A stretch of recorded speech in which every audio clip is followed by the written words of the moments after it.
হয়ে গেছি। মুসলমান বাবাজির একটু কথা করে লক্ষ্য করো, তুমিও মুসলমান আমিও মুসলমান, আর আব্দুল্লাহ মুসলমান হয়েছিলেন। কেমন মুসলমান আর কেমন সাহাবী আব্দুল্লাহ হয়েছিলেন মুসলমান বাবাজিরা। এ যুবক ভাই আমার, এবার যখন ডাকদা বলছেন, ও আব্দুল্লাহ জুলবাদাইন, তুমি কি মুসলমান হয়েছ? আব্দুল্লাহ ডাকদা বলেন, ও চাচা আমি মুসলমান হয়ে গেছি, আমি কালেমা পড়ে মুসলমান হয়ে গেছি। এবার চাচা ডাকদা, আব্দুল্লাহ তুমি শুনো, কান খুলে শুনো, তুমি যদি মুহাম্মাদের ধর্ম যদি মানতে চাও, মুহাম্মাদের কালেমায় যদি তুমি মানতে চাও, তাহলে তুমি আমার বাড়ি থেকে চলে যাইতে হবে। তুমি যে তোমার সম্পত্তি আছে, এই সম্পদ তুমি তোমার কোনো অংশ পাবে না। আব্দুল্লাহ জুলবাদাইন ছিলেন বাবা হারা একদম এতিম সন্তান, তার মা ছিল। এ মুসলমান চাচার কাছে লালিত পালিত হইতো। এবার যখন আব্দুল্লাহকে ডাকতাম, ও বাতিজা, যদি মুহাম্মাদের ধর্মই তুমি যদি মানতে চাও, তাহলে তুমি আমার বাড়ি থেকে চলে যাও, তোমার যে সম্পদ আছে এই সম্পদ তোমাকে দেওয়া হবে না। হে মুসলমান বাবাজিরা রে, এবার আব্দুল্লাহকে বলে, শুধু তাই নয়, ও আব্দুল্লাহ, তুমি আর বাকি জিন্দেগিতে এই বাড়িতে ফিরে আসতে পারবে না। আমি আপনাদের সম্মুখে আল্লাহ তাআলার কালাম থেকে একটি আয়াতে কারিমা তেলাওয়াত করেছি, সূরা তাহরিমের, যে আয়াতের মধ্যে এমন কিছু আলোচনা আল্লাহ তাআলা করেছেন, বয়ান করেছেন, যে আমরা মানুষ শুধু গুনাহের জন্য ব্যতিব্যস্ত আছি, গুনাহ করতেছি, গুনার সাথে জড়িত আছি। গুনাহ থেকে কিভাবে আমি আপনি রেহাই পেতে পারি, সেই রাস্তা আল্লাহ তাআলা খোলা রেখেছেন। সে আল্লাহ তাআলা আমার আপনার জন্য দরজা খোলা রেখেছেন, যে বান্দা তুমি যত গুনাহ করো না কেন, তোমার জন্য আমি একটা দরজা খোলা রেখে দিয়েছি। তো আল্লাহ তাআলা কোরআনুল কারীমের মধ্যে বয়ান করতেছেন, বিসমিল্লাহির রহমানির রহিম,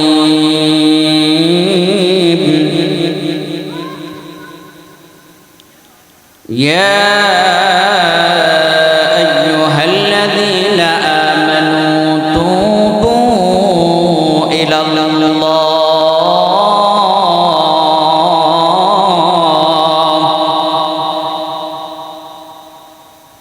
ইয়া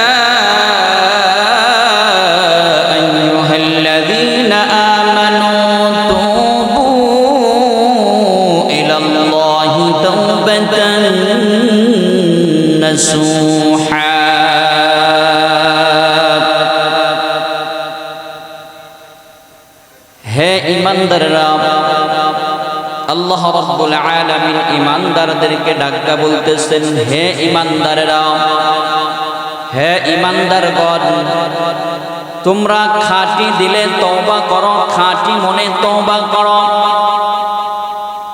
তোমরা যদি খাঁটি দিলে খাঁটি মনে ইখলাসের সাথে তওবা করতে পারো, আল্লাহ রাব্বুল আলামিন ওয়াদা করতেছেন, হে ঈমানদাররা, তোমরা যদি খাঁটি মনে তওবা করতে পারো, আমি রব তোমাদের জীবনের সমস্ত পাপ রাশিকে ক্ষমা করে দেব। বলেন সুবহানাল্লাহ। কে বলতেছেন? আল্লাহ রাব্বুল আলামিন। আমি যদি আপনাদেরকে কোনো প্রশ্ন করি উত্তর দিবেন, তাহলে বুঝবো আমার কথা বুঝতেছেন। আল্লাহ রাব্বুল আলামিন বলেন, হে ঈমানদারগণ, তোমরা খাঁটি মনে তওবা করো, খাঁটি দিলে তওবা করো।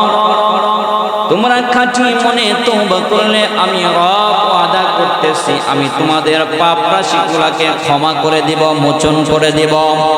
কে বলতেছেন? কে? স্বয়ং আল্লাহ। বান্দার ঈমানদার বান্দার গুনাহগুলো যখন তওবা দ্বারা ধৌত হয়ে যায়, আল্লাহ রাব্বুল আলামিন বলেন, আমি তোমাদের জন্য এমন জান্নাতের ব্যবস্থা করে রেখেছি, যেই জান্নাতের মধ্যে ঝর্ণামালা প্রবাহিত হতে থাকবে, যেই জান্নাতের মধ্যে দুধের নহর থাকবে, মধুর নহর থাকবে, বিভিন্ন রং বেরঙের নহরগুলা তোমাকে দেওয়া হবে, ওই জান্নাত তোমাকে দান করা হবে। এ মুসলমান ঈমানদার আল্লাহর গোলাম, কথা করা একটু দিল দিয়ে বুঝবেন। আল্লাহ রাব্বুল আলামিন কথা দিতেছেন, ওয়াদা করতেছেন,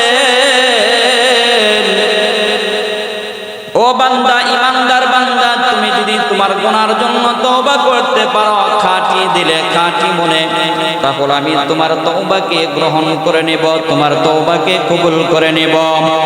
শুধু তাই নয়, তোমার জন্য এমন জান্নাতের ব্যবস্থা করে আমি রেখেছি যেই জান্নাতের মধ্যে হযরত আবু যর গিফারি রাদিয়াল্লাহু তাআলা আনহু থেকে বর্ণনা, রাসূল আকরাম সাল্লাল্লাহু আলাইহি ওয়াসাল্লাম বলেছেন, আমি ওই ব্যক্তিকে জানি যেই ব্যক্তি সর্বশেষ জাহান্নাম থেকে মুক্ত পাবে। এ মুসলমান ইমানদার আল্লাহর গোলাম, এই ঘটনার দ্বারাই আপনার বুঝে আসবে আল্লাহ রাব্বুল আলামিন কিভাবে একজন গুনাহগার ব্যক্তিকে তার গুনাহগুলো পরিবর্তন করে স্বয়ং আল্লাহ তাকে জান্নাত দান করেন। এ মুসলমান আল্লাহর গোলাম, এবার হুজুর সাল্লাল্লাহু আলাইহি ওয়াসাল্লাম বলেন, ওই ব্যক্তিকে ডাকা হবে যে সর্বশেষ একজন জাহান্নামী ব্যক্তিকে, যার গুনার কারণে সে জাহান্নামের মধ্যে হাবুডুবু খাইতেছে, গুনার মধ্যে পড়ে আছে, গুনার কারণে জাহান্নামের মধ্যে পড়ে আছে, অনেক দিন যাবত জাহান্নামের মধ্যে আছে। আল্লাহ রাব্বুল আলামিন ডাক দিবেন, ও ফেরেশতারা, আমার ওই জাহান্নামী ব্যক্তিকে ডাকতে নিয়ে আসো, ওই ব্যক্তিকে আমার কাছে নিয়ে আসো। ওই ব্যক্তি যেই গুনাহগুলা করেছে, ওই ব্যক্তির গুনাহগুলাকে তুমি ছোট ছোট গুনাহগুলাকে তোমরা আলাদা করে ফেলো, ওই ব্যক্তির ছোট ছোট গুনাহগুলাকে আলাদা করো, আর বড় বড় গুনাহগুলাকে একটা জায়গায় লুকায়িত ভাবে রেখে দাও, আর বান্দাকে সামনে নিয়ে আসো। বান্দার সামনে নিয়ে আসার পরে গুনাহগুলোকে তার সামনে তুলে ধরো, আর বলো, ও বান্দা, ও বান্দা, তুমি শুনে রাখো, জানিয়ে রাখো, আল্লাহ রাব্বুল আলামিন তোমার এই যে গুনাহ তুমি দেখতেছো, যে গুনাহগুলা তোমার সামনে তুলে ধরা দেওয়া হয়েছে, তোমার চোখের সামনে যেই গুনাহগুলাকে তুমি দেখতেছো, এ বান্দা তুমি স্বীকার করো এই গুনাহগুলা তোমার কিনা। বান্দা বলবে, হ্যাঁ হ্যাঁ আমার এই গুনাহ। বান্দা চিন্তা করবে, দুনিয়ায় গুনাহ করেছিলাম, দুনিয়ায় কত নাফরমানি আমি করেছি, আজকে যদি আমি আল্লাহ তাআলার সামনে, এই ফেরেশতাদের সামনে যদি আমি অস্বীকার করি, তাহলে উপায় নাই, আমি তো এমনি জাহান্নামের মধ্যে জ্বলতেছি। এবার বান্দা স্বীকার করবে, হ্যাঁ আমার এই গুনাহগুলো আমার জিন্দেগির ভিতরে হয়েছে, আমার এই গুনাহ হলো আমার। বান্দাকে ডাকতে বলবেন, ও বান্দা তুমি শোনো, আল্লাহ রাব্বুল আলামিন তোমার এই গুনাহগুলোকে ক্ষমা করে দিয়েছে, বলেন সুবহানাল্লাহ। শুধু তাই নয়, ও বান্দা তুমি শোনো, তোমার এই গুনাহগুলোকে আল্লাহ তাআলা ক্ষমা করে কেন হয় নাই। শোনো, এই গুনাহগুলোকে আল্লাহ তাআলা গুনার পরিবর্তে নেকি দ্বারা ভরপুর করে দিয়েছে, সুবহানাল্লাহ। এ মুসলমান বন্ধুগণ, এ যুবক ভাই আমার, এবার এই বান্দা ফেরেশতাদের কাছে বলবে, ও ফেরেশতারা, আমার যে বড় বড় গুনাহ ছিল সেই গুনাহগুলো কোথায়? এ মুসলমান বাবাজিরা আমার, যুবক ভাই আমার, এবার হযরত আবু যর গিফারি রাদিয়াল্লাহু তাআলা আনহু বর্ণনা করেন, যখন এই আলোচনা হুজুর সাল্লাল্লাহু আলাইহি ওয়াসাল্লাম করতেছিলেন, হুজুর সাল্লাল্লাহু আলাইহি ওয়াসাল্লাম নিজেও একটু মুস্কি হেসে দিয়েছেন, বলেন সুবহানাল্লাহ। এ মুসলমান বান্দা, এ মুরব্বি বাবাজি, এ যুবক ভাই আমার, আমার আপনার আল্লাহ আমাকে আপনাকে কত মহব্বত করে, কত ভালোবাসে, একটু চিন্তা করে দেখেন। এ মুসলমান, আল্লাহ রাব্বুল আলামিন আমাকে আপনাকে জান্নাতে দেওয়ার জন্য কতই না বাহানা করবেন। এ মুসলমান বাবাজিরা, কিন্তু আজকে আমরা দুনিয়ার ভিতরে এমন এমন গুনাহ করতেছি। হযরত মুসলমান বাবাজিরা আমার, যুবক ভাইরা, ইবনে হাজার আসকালানি রাহমাতুল্লাহি আলাইহি লেখেন, বলেন যে পূর্বের জামানায়, এ মুসলমান বাবাজিরা আমার, পূর্বের জামানার নবীর উম্মতদের, পূর্বের জামানার মানুষদের এমন ছিল, কোন মানুষ যদি তওবা করতে হতো, কোন মানুষ যদি গুনাহ করে ফেলতো, গুনাহ করার পরপর যদি সে তওবা করতে চাইতো, তার তওবার সিস্টেম ছিল এমন, ওই ব্যক্তি তওবা করার পরে আর দুনিয়ায় থাকার তার কোনো সুযোগ ছিল না, তাকে দুনিয়া থেকে বিদায় নিয়ে চলে যাইতে হইতো। এ মুসলমান, আমি আপনি কেমন নবীর উম্মত হইলাম, কেমন দয়ার নবীর উম্মত হইছি, শ্রেষ্ঠ নবীর উম্মত হইছি, এখনো বুঝতে পারলাম না কেমন নবীর উম্মত হইলাম। বলে এই নবীর উম্মতের এত দাম, এত দাম আজকে আমি আপনি বুঝি না রে বাবা। যেদিন দুনিয়া থেকে বিদায় নিয়ে চলে যাব, ওই দিন আমার আপনার বুঝে আসবে, কিন্তু ওই দিন বোঝার দ্বারা কোনো ফায়দা হবে না, কোনো লাভ হবে না। এ মুসলমান বাবাজিরা আমার, পূর্বের জামার আর উম্মতের মানুষের মতো যদি এমন হতো যে তওবা করার কারণে দুনিয়া থেকে চলে যাইতে হতো, তাহলে কেমন হতো? এ মুসলমান, আমার আপনার গুনাহ যদি আল্লাহ তাআলা প্রকাশ করে দিত, তাহলে কেমন হইতো? এ মুসলমান বাবাজিরা আমার, এই জন্য আল্লাহ রাব্বুল আলামিন বলেন, ও বান্দা তুমি গুনাহ করছো, তুমি নৈরাশ হয়ো না। আল্লাহ রাব্বুল আলামিন কোরআনুল কারীমের মধ্যেও আলোচনা করেন, লা তাকনাতু মির রাহমাতিল্লাহ।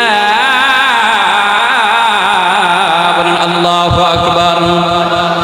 লা তাকনাতু মির রাহমাতিল্লাহ,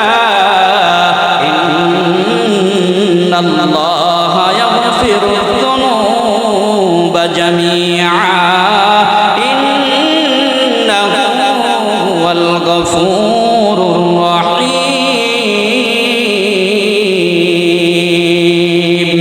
আল্লাহু আকবার। এ মুসলমান যুবক ভাই আমার, এ মুরব্বি বাবাজি, আল্লাহ রাব্বুল আলামিন আমার আপনার জন্য রহমতের দরজা খোলা রেখে দিয়েছেন। বান্দা তুমি যত গুনাহ করো না কেন, যত অন্যায় করো না কেন, যত অত্যাচার করো না কেন, তুমি আমার রহমত থেকে নৈরাশ হয় না, তুমি আমার রহমতের দিকে ফিরে আসো, তুমি আমার রহমতের আশা করো। আমি রব্বুল আলামিন তোমার জন্য তওবার দরজা খোলা রেখে দিয়েছি, তুমি আমার দিকে ফিরে আসো। তওবা মানে হলো ফিরে আসা, আল্লাহ রহমতের আশা করে তওবার দিকে যদি কোনো মানুষ ফিরে যায়, যত বড় অন্যায় হোক না কেন, যত বড় গুনাহ করে ফেলুক না কেন, আল্লাহ রাব্বুল আলামিন ওই বান্দার গুনাহকে তওবার মাধ্যমে ক্ষমা করে দেয়। বলেন সুবহানাল্লাহ। লা ইলাহা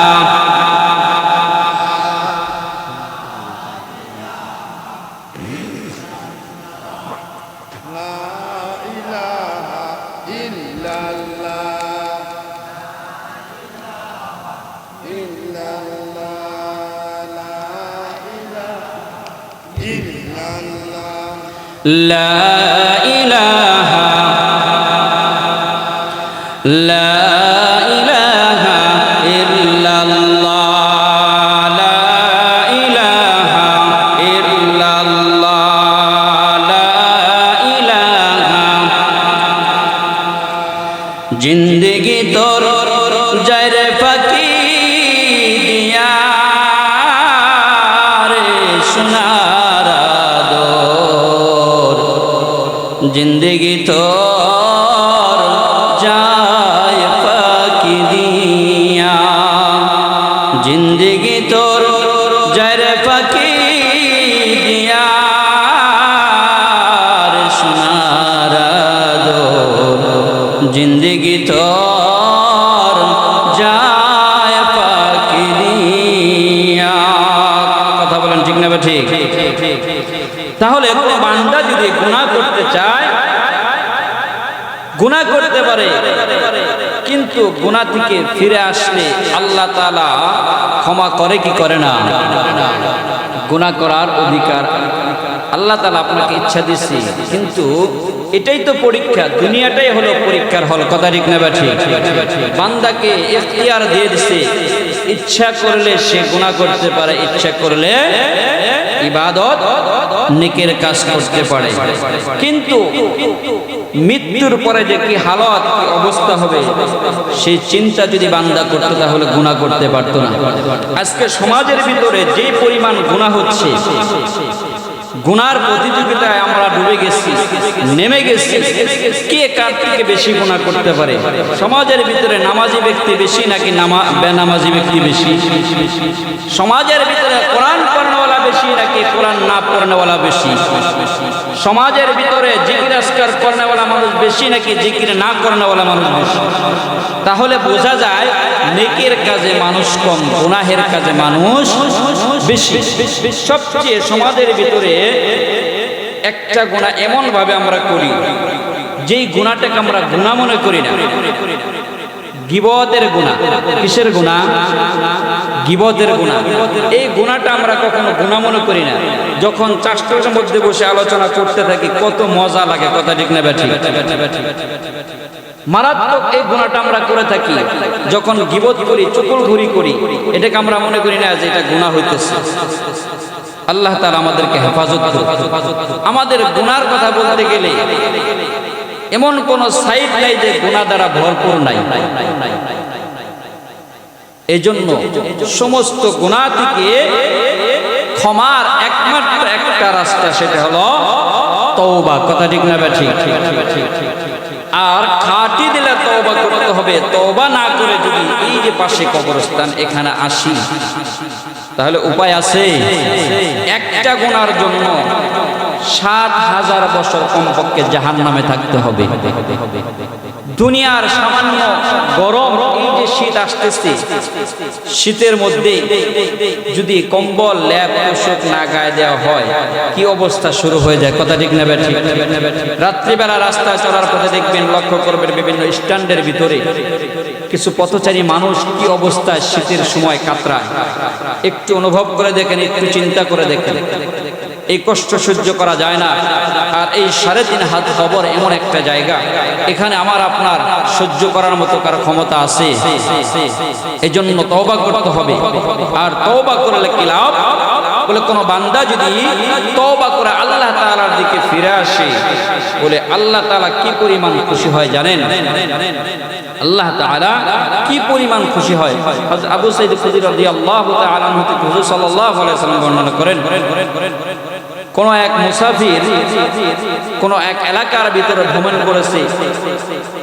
বলে চলতে চলতে মরুভূমির মধ্যে চলে গেছে, সেখানে মানুষ নাই, ঘর নাই, বাড়ি নাই, এমন একটা জায়গার মধ্যে পৌঁছে গেছে। সেই জায়গায় কোনো একদম মরুভূমি, তার সাথে একটা সোয়ারি ছিল, তার ওই সোয়ারির মধ্যে সামানপত্র, আসবাব, খাবার সব ছিল। সে একটু বিশ্রাম নিচ্ছে, ইতিমধ্যে এই সোয়ারিটা হারিয়ে গেছে। মুসলমান বাবাজিরা আমার, ঘটনাক্রমে সোয়ারিটা হারিয়ে গেছে, খবর নাই। লোকটা চিন্তিত হয়ে পড়ে গেছে, কি ব্যাপার, আমার সোয়ারি কোথায় হারিয়ে গেল, আমি কিভাবে খুঁজবো? এই মরুপ্রান্তর জঙ্গলের মতো এলাকা, বাড়ি নাই, ঘর নাই, মানুষ নাই, কিভাবে আমি তাকে খুঁজে বের করব? যেই সোয়ারির মধ্যে আমার খাবার ছিল, আমার আসবাবপত্র ছিল, সামানপত্র ছিল, টাকা পয়সা ছিল। লোকটা চিন্তা করতেছে আর ভাবতেছে, আর এই চিন্তার মধ্যেই তার একটু তন্দ্রা এসেছে, ঘুম এসে গেছে। মুসলমান বাবাজিরা আমার, যুবক বন্ধু, লোকটা যখন ঘুমিয়ে গেছে, কিছুক্ষণ ঘুমাইছে, ঘুমানোর পর লোকটা জাগ্রত হয়ে গেছে। এ মুসলমান বাবাজিরা আমার, লোকটা ঘুমানোর পরে যখন জাগ্রত হইল, জাগ্রত হইয়া দেখতেছে তার সোয়ারিটা তার পাশে হাজির হয়ে গেছে। বলেন সুবহানাল্লাহ।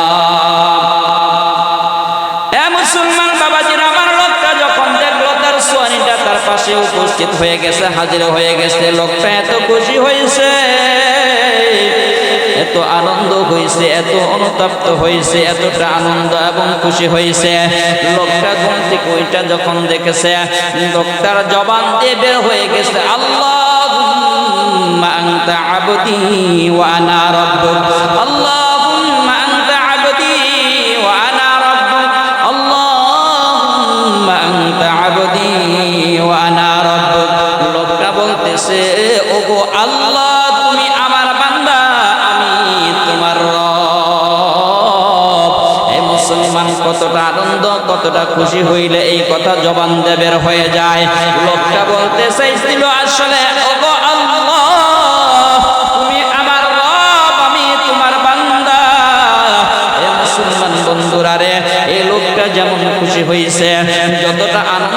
হয়েছে আল্লাহ তাআলা তার থেকে বেশি আনন্দ হয়, খুশি হয় যখন কোনো বান্দা তওবা করে আল্লাহ তাআলার দিকে ফিরে আসে, যখন কোনো বান্দা আল্লাহ তাআলার কাছে তওবা করে। এ মুসলমান বন্ধুরা আমার, এই জন্যই তওবাকারী বান্দাকে আল্লাহ রাব্বুল আলামিন এত ভালোবাসেন। আল্লাহ রাব্বুল আলামিন কোরআনুল কারীমের মধ্যেও বর্ণনা করেন, ইন্নাল্লাহা ইউহিব্বুত তাওয়াবিনা ওয়া ইউহিব্বুল মুতাতাহহিরিন।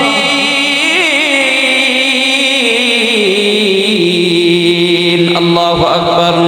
হে মুসলমান বাবাজিরা আমার, হে বন্ধু, এ যুবক ভাই আমার, এ আমার এলাকার মুসলমান বাবাজিরা রে, আল্লাহ রাব্বুল আলামিন তার থেকেও বেশি খুশি হয়ে যায়।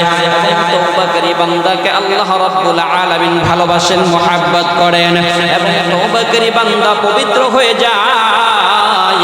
এ মুসলমান বাবাজিরা আমার, এই জন্য আমাকে আপনাকে তওবা করতে হবে। এ মুসলমান, কোন বান্দা যদি শুধু তওবার নিয়ত করে, এ মুসলমান, কোন বান্দা যদি আল্লাহ তাআলার কাছে খাঁটি দিলে তওবা করার জন্য যদি অগ্রসর হয়, আল্লাহ রাব্বুল আলামিন কি পরিমাণ খুশি হয়, কি পরিমাণ তার তওবা কবুল করে। হে মুসলমান বাবাজিরা আমার, দিলের কানটা লাগাইয়া শুনো রে বাবা। বনি ইসরাইলের একজন যুবক, একজন মানুষ, হে মুসলমান বাবাজিরা আমার, সহিহ মুসলিম এবং বুখারী শরীফের হাদিস, হযরত আবু সাঈদ খুদরী রাদিয়াল্লাহু তাআলা আনহু থেকে হুজুর সাল্লাল্লাহু আলাইহি ওয়াসাল্লাম বর্ণনা করেন, হে মুসলমান, একজন বান্দা এমন গুনাহ করেছে, এমন অন্যায় করেছে, 100টা নয় 99টা মাত্র খুন করে ফেলেছে। 99টা খুন করার পরে এই লোকটার ভিতরে অনুতপ্ত হয়েছে, অনুশোচনা হয়েছে, আসলে যে আমি 99টা খুন করেছি, এটা মারাত্মক অন্যায়, অপরাধ, মারাত্মক গুনার কাজ আমি করে ফেলেছি। এই লোকটার দিলের ভিতরে অনুতপ্ত হওয়ার কারণে লোকটা একজন ইহুদি দরবেশের কাছে চলে গেছে। ইহুদি দরবেশের কাছে যেয়ে বলতেছেন, ও দরবেশ, আমি জীবনে অনেক বড় অন্যায় অপরাধ করে ফেলেছি, আমি 99টা খুন করে ফেলেছি, আমি সেখান থেকে তওবা করতে চাই, আমি গুনাহ থেকে মুক্ত হতে চাই। এ মুসলমান বাবাজিরা আমার, এ বন্ধু, এই লোকটা যখন দরবেশের কাছে যেয়ে বলে, দরবেশ বলে, ও শোনো, তোমার তওবা আল্লাহ কবুল করবে না, তোমার গুনাহ আল্লাহ তাআলা ক্ষমা করবে না। এই কথা বলার সঙ্গে সঙ্গে এই লোকটাকে এবার এই লোক এই দরবেশের কল্যাণ নামিয়ে ফেলেছে। লোকটা সঙ্গে সঙ্গে 99টা খুন করেছিল ইতিপূর্বে, দরবেশের কল্যাণ নামিয়ে ফেলেছে, দরবেশকে কতল করে ফেলেছে। এ মুসলমান, এবার তার খুনের সংখ্যা হলো কয়টা? 100টা সেঞ্চুরি করে ফেলেছে। এ যুবক ভাই আমার, ও পর্দার আড়াল আমার মা, এ মুরব্বি বাবাজি, এ পুরীর মুসলমান ভাইয়ের আমার, লোকটা যখন 100টা খুন করে ফেলেছে, লোকটার দিলের ভিতরে তওবা করবে, তার অন্তরে চাহা সে তওবা করবে, আল্লাহ তাআলার কাছে ক্ষমা চাবে, তার গুনাহ থেকে সে মুক্ত হবে, এই চিন্তা চেতনা নিয়ে অগ্রসর হইতেছে। এবার সামনে তার সাথে এমন একজন ব্যক্তির সাথে সাক্ষাৎ হয়ে গেল, একজন ইহুদি আলেমের সাথে সাক্ষাৎ হয়ে গেল। এবার আলেমকে ডাকতে বলেন, ও ভাই হুজুর, ও আলেম সাহেব, আমি আপনার কাছে একটা আলোচনা করতে চাই, আমি আপনার কাছে একটা প্রশ্ন করতে চাই। আমি 99টা খুন করে ফেলেছিলাম, 99টা খুন করার পর অমুক এক দরবেশের কাছে গিয়েছি তওবা করার জন্য, তাকে আমি প্রশ্ন করেছি, তাকে জিজ্ঞেস করছি আমার তওবা কবুল হবে কিনা, আমার গুনাহগুলো ক্ষমা হবে কিনা। আমি তাকে প্রশ্ন করার পরে সে বলতেছে, তোমার তওবা কবুল হবে না, তোমার গুনাহ মাফ হবে না। হুজুর শুনেন, আমি তাকে কতল করে ফেলেছি, আমি তার কল্লা দুনিয়ার মধ্যে থেকে তার কল্লা আমি আলাদা করে ফেলেছি। হুজুর কথাগুলো দিলেন না, বুঝেন, আমি তাকে মেরে ফেলেছি, আমার খুনের সংখ্যা হয়েছে 100। বলেন তাহলে আমার গুনাহ মাফ হবে কিনা, আমার তওবা করা হবে কিনা, আমার তওবা আল্লাহ কবুল করবে কিনা? হে মুসলমান বাবাজিরা আমার, এই লোকটা যখন আলেমের কাছে বলতেছে, আলেম বলতেছেন, শোনো, আমি বলতে পারবো না, কিন্তু তোমাকে আমি একটা রাস্তা বলে দেই, আমি তোমাকে একটা রাস্তা বলে দেই। এখান থেকে তুমি চলে যাও মক্কার দিকে, কাবার দিকে। সেখানে কাবা ঘরে গেলে দেখতে পারবা কাবার চারপাশে অসংখ্য আলেম, অসংখ্য উলামায়ে কেরাম, দার্শনিক, অনেক বড় বড় আলেম, অনেক ইলমওয়ালা মানুষ সেই কাবার পাশে বসে আছে। তুমি তাদের কাছে চলে যাও, কাবার পাশে তুমি ইবাদত করা শুরু করে দাও, আর তাদের কাছে তুমি পরামর্শ নাও কিভাবে তুমি তোমার গুনাহগুলোকে মাফ করাইতে পারবা। এ মুসলমান বাবাজিরা আমার, এ যুবক বন্ধু, এবার লোকটা রওনা করেছে। কিছুদূর যাওয়ার পরে আল্লাহ তাআলার নীলা খেলা, কুদরতের খেলা বোঝা বড় কঠিন।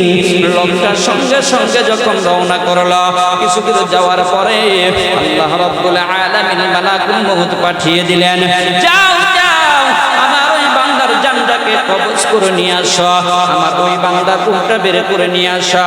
এ মুসলমান, এবার আল্লাহ রাব্বুল আলামিনের হুকুমে এবার মালাকুল মউত লোকটার জানটাকে কবজ করে নিলেন। এই লোকটা দুনিয়া থেকে বিদায় নিয়ে চলে গেল। চলে যাওয়ার পরে এবার দুই দিকের ফেরেশতা চলে এসেছে। একদল ফেরেশতা এসেছে জাহান্নাম থেকে, আর একদল ফেরেশতা এসেছে জান্নাত থেকে। এ মুসলমান বাবাজিরা আমার, একদল ফেরেশতা জান্নাত থেকে, আর একদল ফেরেশতা এসেছে জাহান্নাম থেকে।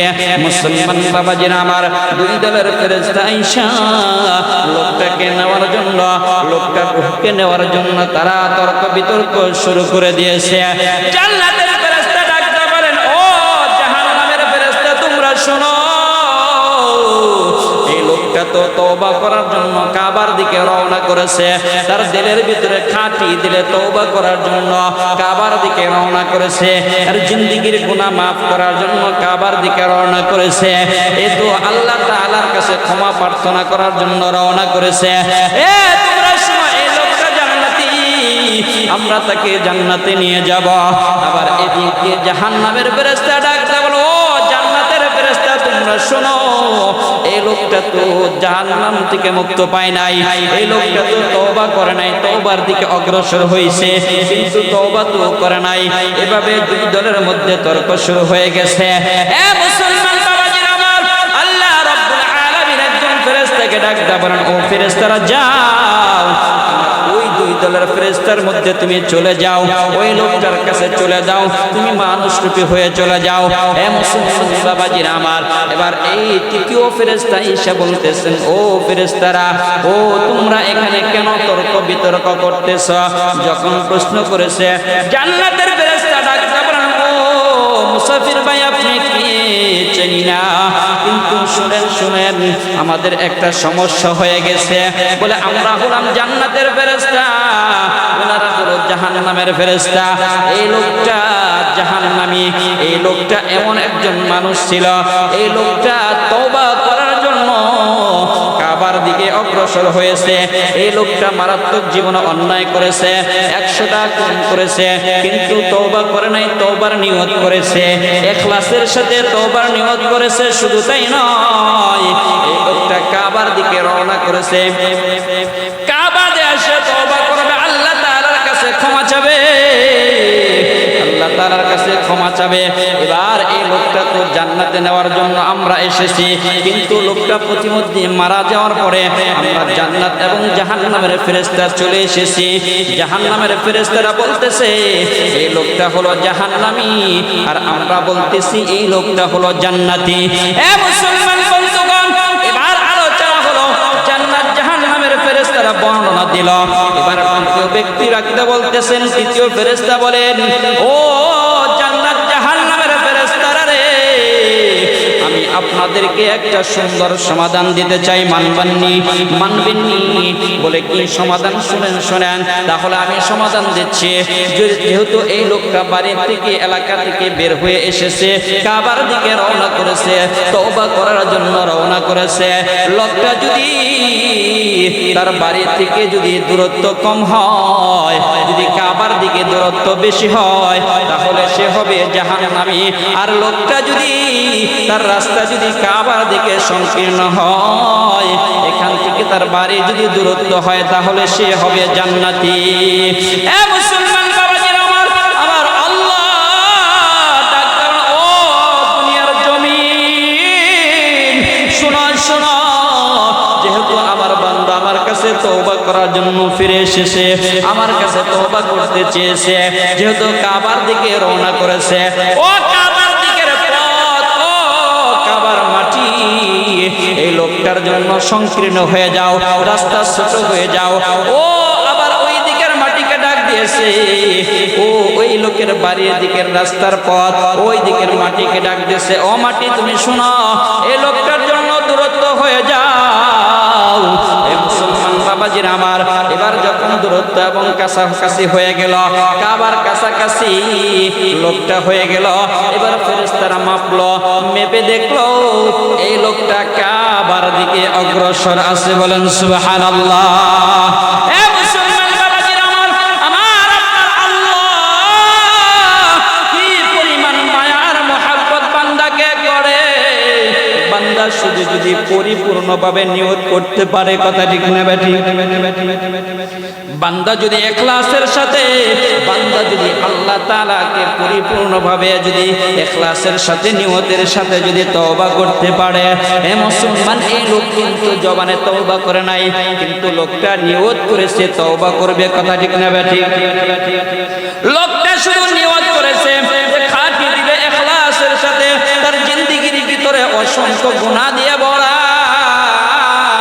সে গুনাহ থেকে রেহাই পাওয়ার জন্য, গুনাহ থেকে মাপ নেওয়ার জন্য আল্লাহ তাআলার দিকে অগ্রসর হয়েছে।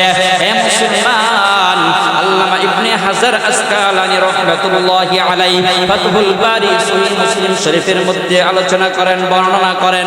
হে মুসলমান বাবাজিরা রে, বলেন তওবা করার মধ্যে তিনটা শর্ত আছে। কয়টা শর্ত? কোন মানুষ যদি খাঁটি দিলে ইখলাসের সাথে পরিপূর্ণ তওবা করতে চায়, তওবাতুন নাসুহার মতো যদি তওবা করতে চায়, তাহলে তাকে তিনটা শর্ত পালন করতে হবে। কয়টা শর্ত? তিনটা শর্ত তাকে পালন করতে হবে। এক নম্বর শর্ত হলো, যে গুনার জন্য সে তওবা করতেছে, এই গুনাহ জীবনের তোরে একদম ছেড়ে দিতে হবে, একেবারে ছেড়ে দিতে হবে, এই গুনাহ আর করা যাবে না। আমার যদি এরকম খাইসিয়ত থাকে, যদি এরকম আমার যদি এরকম অভ্যাস থাকে চুগলখড়ি করা, গীবত করা, তাহলে আমাকে গীবত করা, চুগল করা ছেড়ে দিতে হবে, কথা ঠিক না বেঠিক? মুসলমান বাবাজিরা আমার, আমার যদি এরকম অভ্যাস থাকে ইতিমের মাল আত্মসাৎ করে খাওয়া, তাহলে আমাকে এই আত্মসাৎ করে খাওয়া, যে ইতিমের মাল, এটা ছেড়ে দিতে হবে। আমার যদি এমন অভ্যাস থাকে নামাজ না পড়া, তাহলে আমাকে নামাজ ধরার অভ্যাস করতে হবে। এভাবে অসংখ্য অগণিত গুনাহ আছে। হে মুসলমান বাবাজিরা আমার, তাহলে আমাকে ওই গুনাহ ছাড়তে হবে এবং কি নিয়ত করতে হবে, আর বাকি জীবনে আমি এই গুনাহ করব না, করব না, করব না, কথা ঠিক না বেঠিক? এক নাম্বার শর্ত হলো গুনাহ ছাড়তে হবে আর নিয়ত করতে হবে, এই গুনাহ আমি আজ থেকে চিরতরে ছেড়ে দিলাম। দ্বিতীয় নাম্বার শর্ত হলো, ওই গুনার জন্য লজ্জিত হতে হবে। এ মুসলমান, চুরি করা কি ভালো কাজ? লজ্জিত একটা, লাঞ্ছিত, অপমানিত কাজ। তাহলে আমি যদি চুরি করা অভ্যাস থাকে, চুরির গুনাহ আমি ছেড়ে দিলাম, আর চুরি করা একটা মারাত্মক অন্যায় অপরাধ কাজ, একদম লজ্জিত লাঞ্ছিত কাজ, এটা নিজের ভিতরে অনুতপ্ত করতে হবে, ওই কাজের জন্য আমাকে লজ্জিত হতে হবে। তৃতীয় নাম্বার শর্ত হলো, এই গুনার কাজ আর বাকি জীবনে করা যাবে না, এই গুনাহ আমাকে ছেড়ে দিতে হবে। হে মুসলমান, তিনটা শর্ত মেনিয়া যদি কোনো মানুষ তওবা করতে পারে, হে মুসলমান, তিনটা শর্ত মানিয়া যদি কোনো মানুষ তওবা করে, আমার আপনার আল্লাহ ওই বান্দার তওবাকে কবুল করে নেয়। বলেন সুবহানাল্লাহ। ওই বান্দার তওবাই হলো তওবাতুন নাসুহার তওবা। বলেন সুবহানাল্লাহ। লা ইলাহা লা ইলাহা ইল্লাল্লাহ, লা ইলাহা ইল্লাল্লাহ, লা ইলাহা। বহু দূরে মাদিনায় আমি কেমনে যাব জানি না, ভাইজান বহু দূরে মাদিনা আমি কেমনে যাব জানি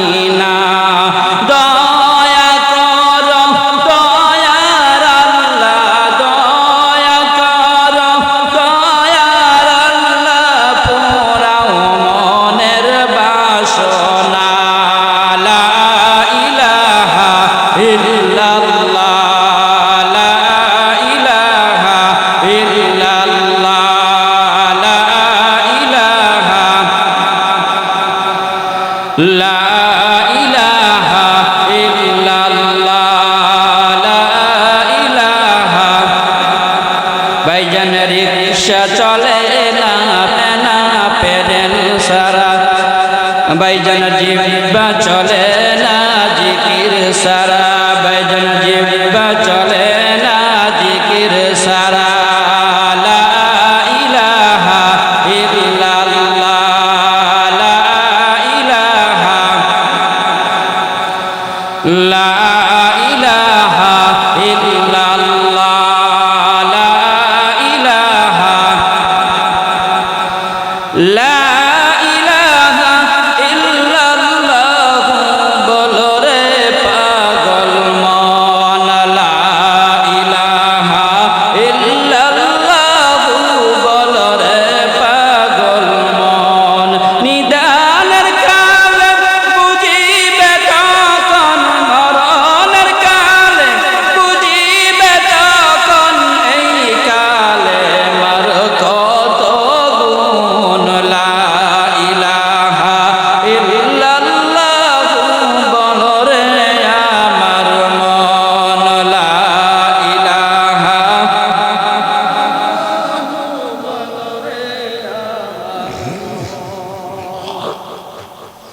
লা ইলাহা ইল্লাল্লাহ মুহাম্মাদুর রাসূলুল্লাহ।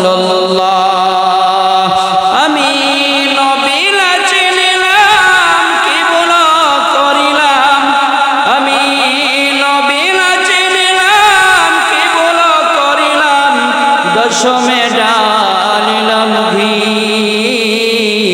মানুষ হইয়া জন্ম লহিয়া মানুষের করিলাম কি, আমি মানুষ হইয়া জন্ম লহিয়া মানুষের করিলাম কি।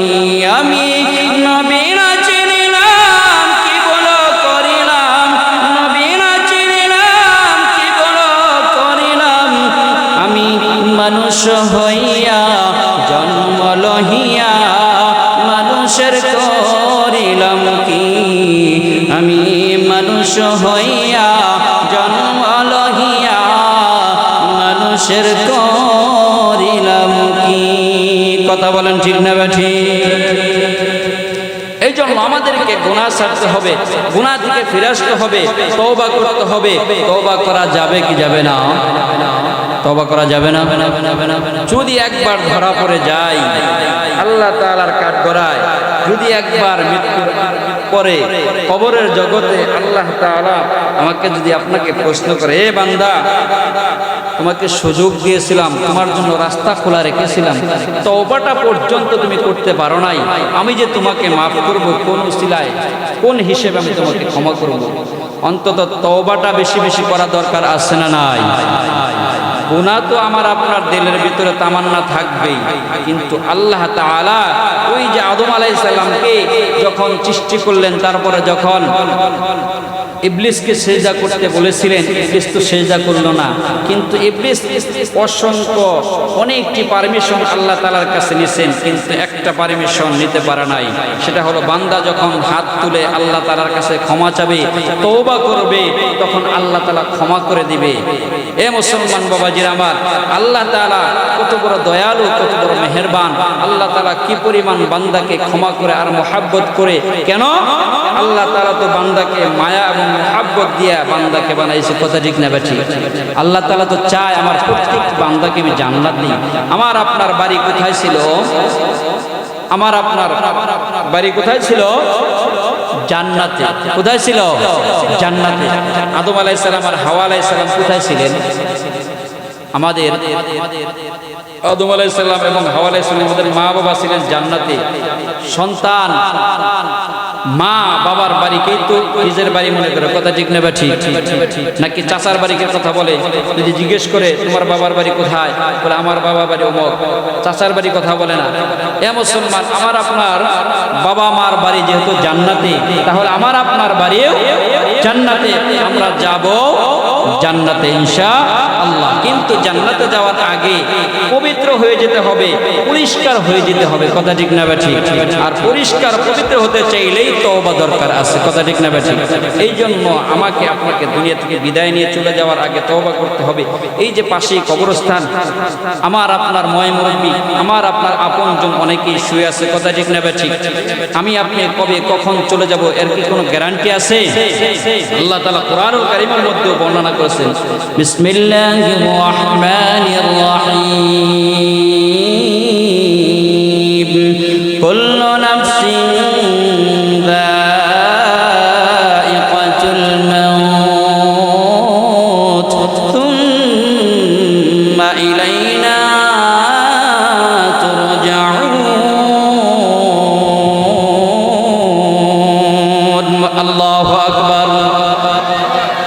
আল্লাহ রাব্বুল আলামিন বলেন, দুনিয়ার যত প্রাণী জীবিত, যত ধর্মের মানুষ, যা কিছু আছে, জীবিত বলতে যা কিছু বোঝায়, সবাই মৃত্যুর পিয়ালা চাকতে হবে, কথা ঠিক না বেঠি? প্রত্যেকটি প্রাণীকে, প্রত্যেকটি মানুষকে মৃত্যুর পিয়ালা চাকতে হবে। আপনি একজন বিধর্মী হিন্দু, খ্রিস্টান, বৌদ্ধ, নাসারা, যত রকমের মানুষ আছে, প্রত্যেকটি মানুষকে জিজ্ঞেস করে দেখেন, কেউ অস্বীকার করবে না আজ মৃত্যু হবে না, কথা ঠিক না বেঠি? আমাকে আপনাকে চলে যেতে হবে, আমি আপনিও চলে যাব, কথা ঠিক না বেঠি? কিন্তু মৃত্যুর আগে সামানা নিয়ে যাইতে হবে, আমল নিয়ে যাইতে হবে। মুসলমান বন্ধুরা আমার, আমি আপনি দুনিয়ায় থাকতে পারবো না, আমি আপনি কিন্তু দুনিয়ায় একদিন ছিলাম না, এখন আছি, এমন একদিন দুনিয়ায় থাকতেও পারবো না। এ মুসলমান বাবাজিরা আমার, এ যুবক ভাইয়েরা আমার, পর্দার আড়ালে আমার মা ও আমার বোনেরা, আল্লাহ রাব্বুল আলামিন যে এই আয়াতে কারিমা কোরআনুল কারীমের মধ্যে দিলেন, এই আয়াত কোনো মানুষ অস্বীকার করতে পারে না, অস্বীকার করেও না। প্রত্যেকটি মানুষ স্বীকার করে, হ্যাঁ আমাকে মৃত্যুবরণ করতে হবে, আমি দুনিয়া থেকে বিদায় নিয়ে চলে যাব। এ মুসলমান বাবাজিরা আমার, আমাকে আপনাকে যেহেতু চলে যেতে হবে, কিন্তু কবরে যাওয়ার আগে কবরের সামান আমাকে আপনাকে জোগাড় করতে হবে। কবরে যাওয়ার আগে আমাকে আপনাকে কবরের প্রস্তুতি নিতে হবে। এ মুসলমান বাবাজিরা আমার, এই জন্য আমি আপনি যে ওই কবরে কেমনে থাকবো একটু চিন্তা করে দেখি, একটু ভাবিয়া দেখি, ওই কবরে কি নিয়ে আমি আপনি রওনা করলাম, আমি আপনি ওই কবরে কি নিয়ে যাইতেছি একটু চিন্তা করে দেখি। কবরের মধ্যে যখন আমাকে আপনাকে প্রশ্ন করা হবে তিনটা, এ মুসলমান বাবাজিরা আমার, আমাকে আপনাকে যখন প্রশ্ন করা হবে, মার রব্বুকা, তোমার রবকে, আমি আপনি যদি দুনিয়ার জিন্দেগির ভিতরে, দুনিয়ার জমিনে যদি আমি আল্লাহ তাআলার নাফরমানি করে থাকি, আল্লাহ তাআলার সাথে যদি নাফরমানি করে থাকি, আল্লাহ তাআলার হুকুম অনুযায়ী জীবন যদি পরিচালনা করে থাকি, আল্লাহ তাআলার সাথে যদি সম্পর্ক আমার আপনার না হয়ে থাকে, যখন আমাকে আপনাকে প্রশ্ন করা হবে, মার রব্বুকা, তোমার রবকে, এ মুসলমান আল্লাহর গোলাম, আমি আপনি কিন্তু বলতে পারবো না, আমার আপনার জবান দিয়ে বের হবে না, আমার রব হলো আল্লাহ। এ মুসলমান বাবাজিরা আমার, আমাকে আপনাকে প্রশ্ন করা হবে দ্বিতীয় প্রশ্ন, ওমা দীনুকা, তোমার দিনকে। এ মুসলমান বাবাজিরা আমার, এ যুবক ভাই আমার, এ পর্দার আড়ালের আমার মা, একটু ভাবিয়া দেখো মা, এ বোন একটু ভাবিয়া দেখো, কেমন করে তুমি গুনাহ করো, একটু চিন্তা করিয়া দেখো, কেন তুমি ইসলাম অনুযায়ী জীবন যাপন করো না, কেন তুমি কোরআন অনুযায়ী জীবন যাপন করো না, কেন তুমি নবীর আদর্শ অনুযায়ী জীবন চালাও না, কেন তুমি নবীর সুন্নাত অনুযায়ী জীবন চালাও না। যখন আমাকে প্রশ্ন করা হবে, ওমা দীনুকা, আমি আপনি যদি দিন অনুযায়ী জীবন পরিচালনা করে থাকি, আমার আপনার জবান দিয়ে বের হয়ে যাবে, আমার দিন হলো ইসলাম। এ মুসলমান বাবাজিরা আমার, একটু ভাবিয়া দেখেন, চিন্তা করে দেখেন, 3 নম্বর প্রশ্ন কিন্তু এমন একটা প্রশ্ন রে বাবা, এ মুরব্বী বাবাজিরা আমার, এ যুবক ভাই আমার, 3 নম্বর প্রশ্ন এমন একটা প্রশ্ন, আমাকে আপনাকে প্রশ্ন করা হবে, ওমান নবিয়ুকা, ওমান নবিয়ুকা, তোমার নবীকে। এ মুসলমান বাবাজিরা আমার, এ যুবক ভাই আমার, বন্ধু একটু ভাবিয়া দেখেন, একটু চিন্তা করিয়া দেখেন, দেখেন, আমি আপনি যদি নবীর আদর্শ যদি জীবন যাপন করে থাকি, নবীর সুন্নাত অনুযায়ী যদি চলে থাকি, তাহলে আমি আপনি প্রশ্নের উত্তর দিতে পারবো আমার নবী হলো জনাবে মুহাম্মদুর রাসূলুল্লাহ। এ মুসলমান বাবাজিরা আমার, আমি আপনি যদি নবীর আদর্শ অনুযায়ী জীবন না চালায় থাকি, নবীর সুন্নাত অনুযায়ী যদি জীবন পরিচালনা না করে থাকি, তাহলে আমি আপনি কিন্তু উত্তর দিতে পারবো না। কি উপায় হবে হায় রে আমার কবরে, কি উপায় হবে আমার মরণে, কি উপায় হবে আমার কবরে, কি উপায় হবে আমার মরণে, সাথী নাই রে বাতি নাই রে আমার কবরে,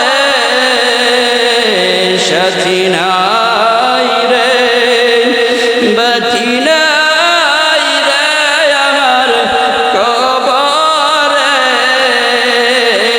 ডানে মাটি বামে মাটি, মাটির বিছানা, কেমনে থাকবো ওই না কবর বিছানায়, কেমনে থাকবো ওই না কবর বিছানায়। এ মুরব্বী বাবাজিরা আমার, এ যুবক ভাইরা আমার, এ পর্দার আলে আমার মা, একটু ভাবিয়া দেখো রে মা, একটু ভাবিয়া দেখো যুবক ভাই আমার, একটু চিন্তা করিয়া দেখো ওই অন্ধকার কবরে কেমনে তুমি থাকবা, ওই অন্ধকার কবরে তুমি থাকবা যেই কবরের মধ্যে কোনো সাথী নাই বাতি নাই, ওই অন্ধকার কবরে তোমার আমার সঙ্গের সাথী হবে আমল।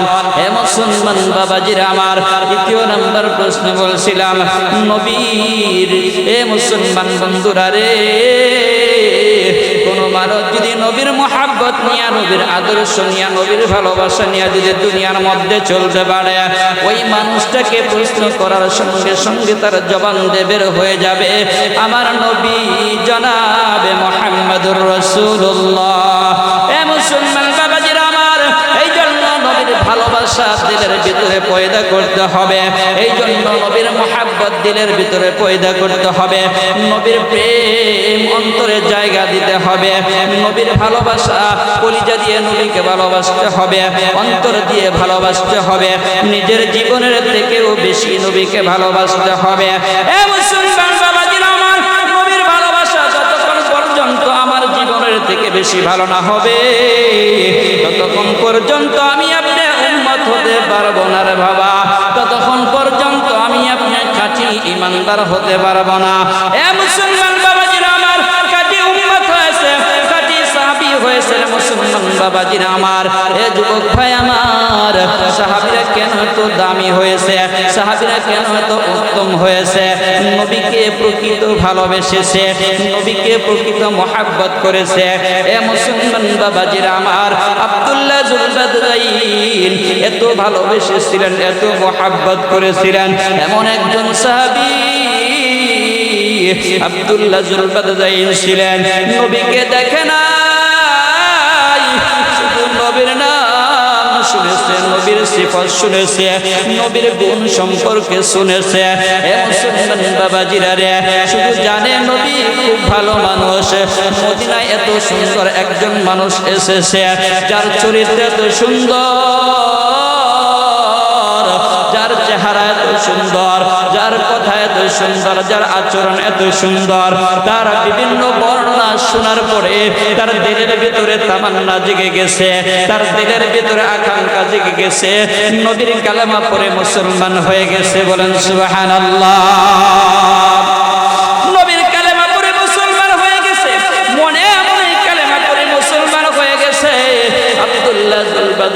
নবীর মহব্বতে পড়ে গেছে, নবীর প্রেমে পড়ে গেছে। এ মুসলমান বাবাজিরা, আমিও তো তুমিও তো বলি জবানের দ্বারা ভালোবাসি, কিন্তু কাজের দ্বারা আজও পর্যন্ত প্রকাশ করতে পারলাম না। আব্দুল্লাহ জুলবাদাইন কিছুদিন পরে এ মুসলমান বাবাজিরা রে চাচাকে ডাকতে পারেন, ও চাচা আমি আপনাকে প্রশ্ন করতে চাই, আব্দুল্লাহর পোলা মুহাম্মদ সম্পর্কে আপনার কাছে জানতে চাই। এ মুসলমান বাবাজিরা আমার, এবার যখন আব্দুল্লাহ জুলবাদাইন চাচাকে ডাকতে বলে, ও চাচা আমি মুহাম্মদের পোলা আব্দুল্লাহ মুহাম্মদকে সম্পর্কে জানতে চাই রে চাচা, আমি আপনার কাছে শুনতে চাই তার সম্পর্কে কি আপনার ধারণা। এবার ডাকটা বলতেছেন, ও বাতিজা কেন তুমি জানতে চাও, কেন তুমি শুনতে চাও মুহাম্মদ সম্পর্কে? এ বাতিজা তোমার কথা তো আমার ভালো লাগে না, তোমার কথার মধ্যে যেমন কেন কিন্তু পাওয়া যায়। এ মুসলমান বাবাজিরা রে, এবার যখন চাচা বাতিজা আলোচনা হয়, চাচা প্রশ্ন করে, এ আব্দুল্লাহ জুলবাদাইন, আব্দুল্লাহ রে শোনো, তোমার কথার মধ্যে কেমন জানি আলাদা একটা গান পাওয়া যায়। লা ইলাহা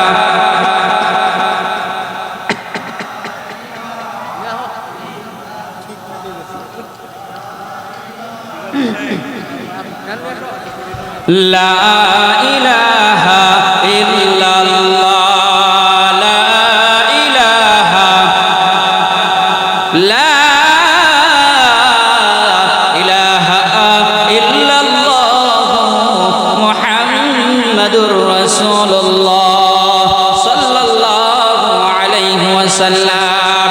চাচা ডাক দেন, ও বাতিজা তোমার কথার মধ্যে কেমন যেন আলাদা একটা গান পাওয়া যায়। ও বাতিজা তুমি কি মুহাম্মদের কালেমা পড়ে মুসলমান হইছো নাকি? বাতিজা ডাক দেন, ও চাচা আমি মুহাম্মদের কালেমা পড়ে মুসলমান হয়ে গেছি। এ মুসলমান বাবাজির একটু কথা করে লক্ষ্য করো, তুমিও মুসলমান আমিও মুসলমান, আর আব্দুল্লাহ মুসলমান হয়েছিলেন কেমন মুসলমান, আর কেমন সাহাবী আব্দুল্লাহ হয়েছিলেন মুসলমান বাবাজিরা। এ যুবক ভাই আমার, এবার যখন ডাকদা বলছেন, ও আব্দুল্লাহ জুলবাদাইন তুমি কি মুসলমান হয়েছ? আব্দুল্লাহ ডাকদা বলেন, ও চাচা আমি মুসলমান হয়ে গেছি, আমি কালেমা পড়ে মুসলমান হয়ে গেছি। এবার চাচা ডাকদা, আব্দুল্লাহ তুমি শুনো, কান খুলে শুনো, তুমি যদি মুহাম্মদের ধর্ম যদি মানতে চাও, মুহাম্মদের কালেমায় যদি তুমি মানতে চাও, তাহলে তুমি আমার বাড়ি থেকে চলে যাইতে হবে। তুমি যে তোমার সম্পত্তি আছে, এই সম্পদ তুমি তোমার কোনো অংশ পাবে না। আব্দুল্লাহ জুলবাদাইন ছিলেন বাবা হারা একজন এতিম সন্তান, তার মা ছিল। এ মুসলমান চাচার কাছে লালিত পালিত হইতো। এবার যখন আব্দুল্লাহকে ডাকতাম, ও বাতিজা যদি মুহাম্মদের ধর্মই তুমি যদি মানতে চাও, তাহলে তুমি আমার বাড়ি থেকে চলে যাও, তোমার যে সম্পদ আছে এই সম্পদ তোমাকে দেওয়া হবে না। হে মুসলমান বাবাজিরা রে, এবার আব্দুল্লাহকে বলে, শুধু তাই নয়, ও আব্দুল্লাহ তুমি আর বাকি জিন্দেগিতে এই বাড়িতে ফিরে আসতে পারবে না।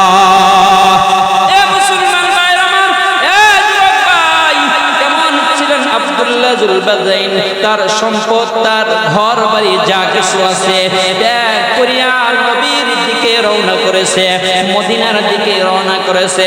এবার চাচা পিছন থেকে ডাক দেয়, ও বাতিজা দাঁড়াও, শুনে যাও শুনে যাও, তোমার যে এই যে গায়ের মধ্যে যে কাপড়টা আছে এই কাপড়টাও আমার টাকা দিয়ে কেনা। এ মুসলমান বাবাজির আমার, এবার আব্দুল্লাহকে ডাকতে বলে, তোমার ওই কাপড়টা খুলে রেখে যাও। তার গায়ের কাপড়টা খুলে দিয়েছে। আবার ডাকতে বলে, ও আব্দুল্লাহ জুলবাদাইন শুনো, তোমার যে পরনের লুঙ্গিটা আছে এই লুঙ্গিটাও তোমাকে খুলে যাইতে হবে, তোমার যে পরনের পায়জামাটা আছে পায়জামাটা খুলে যাইতে হবে, তোমাকে উলঙ্গ হয়ে যাইতে হবে।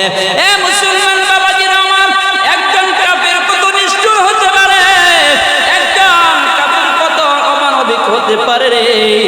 এবার আব্দুল্লাহকে উলঙ্গ করে ছেড়ে দিয়েছে। মুসলমান বাবাজিরা, মাত্র শুধু কালেমা পড়ার কারণে, শুধু মুহাম্মদের ভালোবাসার কারণে, মুসলমান ইসলামকে ভালোবাসার করার কারণে, দিনকে ভালোবাসার কারণে মুসলমান বাবাজিরা আমার আব্দুল্লাহকে উলঙ্গ করে ছেড়ে দেয়। আব্দুল্লাহ আমার কাছে যায়, ও মা, আমার অবস্থা খুবই কঠিন।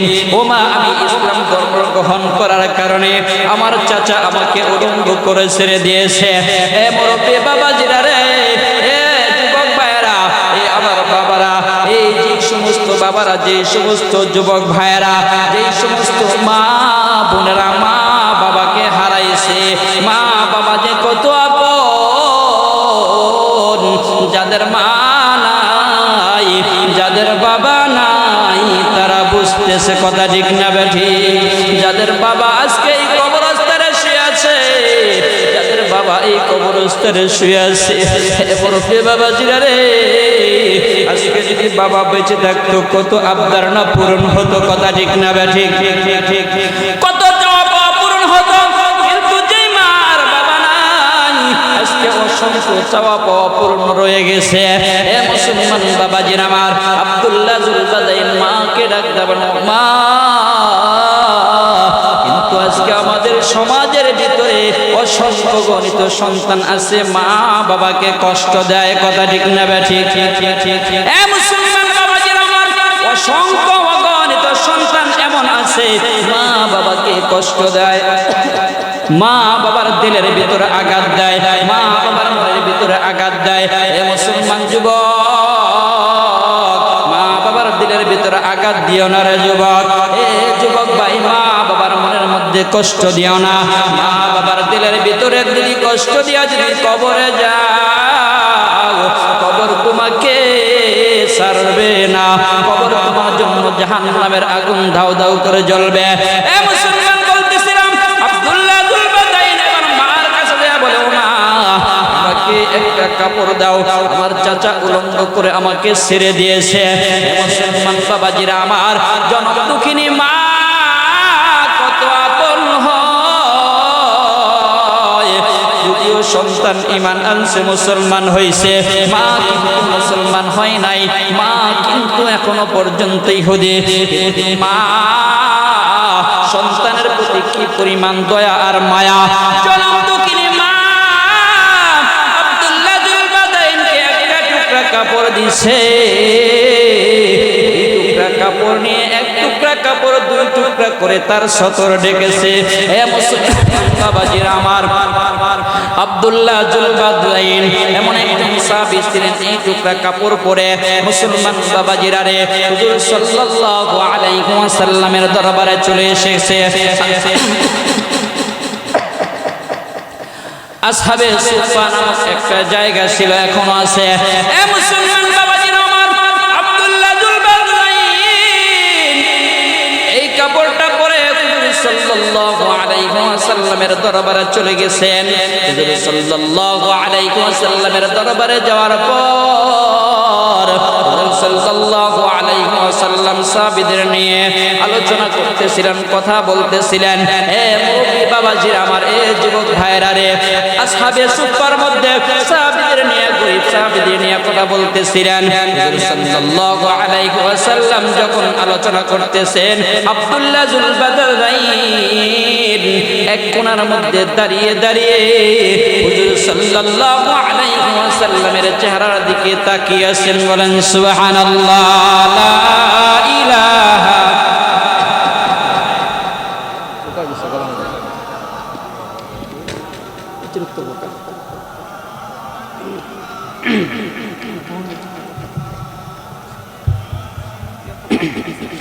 ইল্লাল্লাহ,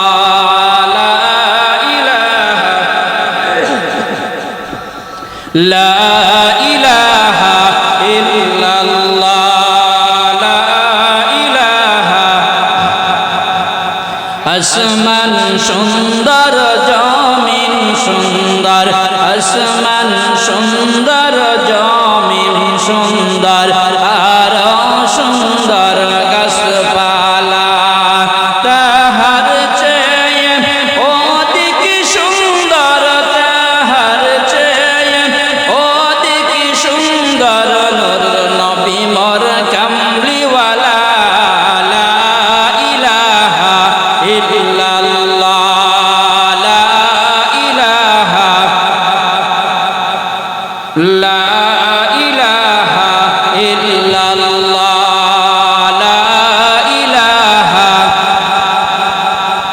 লা ইলাহা ইল্লাল্লাহ মুহাম্মাদুর রাসূলুল্লাহ সাল্লাল্লাহু আলাইহি ওয়াসাল্লাম। এ মুসলমান বাবাজিরা আমার, আব্দুল্লাহ জুলবাদাইন তাকিয়েছে, নবী তাকিয়েছে, সাহাবীদের সাথে আলোচনা শেষ। আব্দুল্লাহ জুলবাদাইন যখন নবীর কাছে চলে গেলেন, নবী ডাক দিলেন আব্দুল্লাহ জুলবাদাইনকে। নবীর কাছে যাওয়ার পরে আব্দুল্লাহ জুলবাদাইন বিনে বিনে কান্দে আর বলে, ওগো নবী, আমি আব্দুল্লাহ জুলবাদাইন, আমার নাম আব্দুল্লাহ জুলবাদাইন। নবীর কাছে পরিচয় দেয় আর বলে, ওগো নবী, আমি এমন হতভাগা, আমি এমন এতিম সন্তান, আমার বাবা নাই, আমার মা আছে। আমি শুধু আপনাকে মহব্বত করার কারণে, আপনাকে ভালোবাসার কারণে, আপনার কালেমা পড়ার কারণে আমার চাচা আমার সম্পদ থেকে আমাকে বাদ দিয়েছে, আমার বাড়ি থেকে আমাকে বের করে দিয়েছে। শুধু তাই নয়, নবী, আমার একটা পরনের লুঙ্গি ছিল, আমার একটা কাপড় ছিল, সেই কাপড়টা পর্যন্ত আমার খুলে রেখে দিয়েছে, আমাকে উলঙ্গ করে ছেড়ে দিয়ে। ওগো নবীজি, আমি আপনার মহব্বতে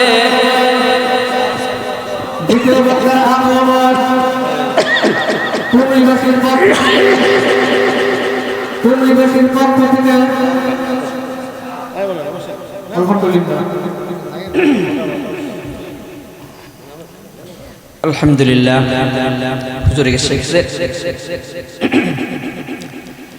আর সামনে না আগাই, পোকা ডুবে গেছে, অতিরিক্ত পোকা, যে কারণে কথা বলতে খুব সমস্যা হলো।